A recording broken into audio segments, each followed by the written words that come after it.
बहुत प्राचीन समय की बात है।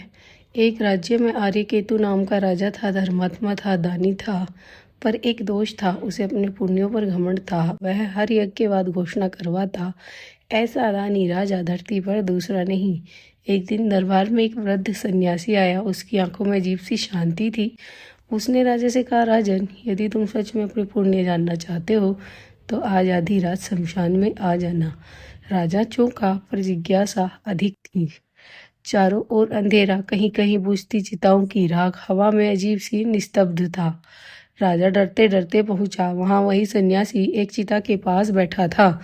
सन्यासी ने कहा, राजन, यहाँ बैठो और इन राख के ढेरों को देखो। राजा बैठ गया। तभी उसे अद्भुत दृश्य दिखा।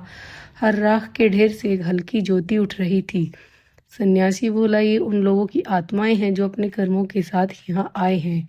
बताओ, इनमें कौन राजा है और कौन भिखारी? राजा मौन हो गया। सचमुच राख सबकी एक समान थी। अचानक राजा ने देखा, उसके द्वारा कराए गए यज्ञों के विशाल मंडप भी राख में बदल रहे हैं और एक कोने में एक गरीब सी स्त्री छोटी सी रोटी जो वो खाने के लिए बैठी थी।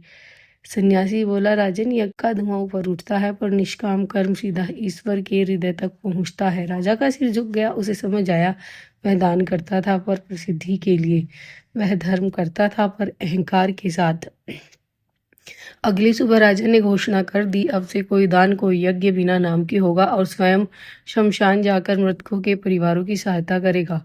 कुछ वर्षों बाद वही राजा सच्चे वैराग्य को प्राप्त हुआ। लोग उसे उसके राज्य के लिए नहीं, उसकी विनम्रता के लिए याद करने लगे।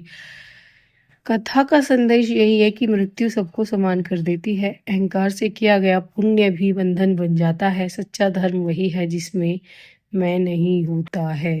हर हर महादेव।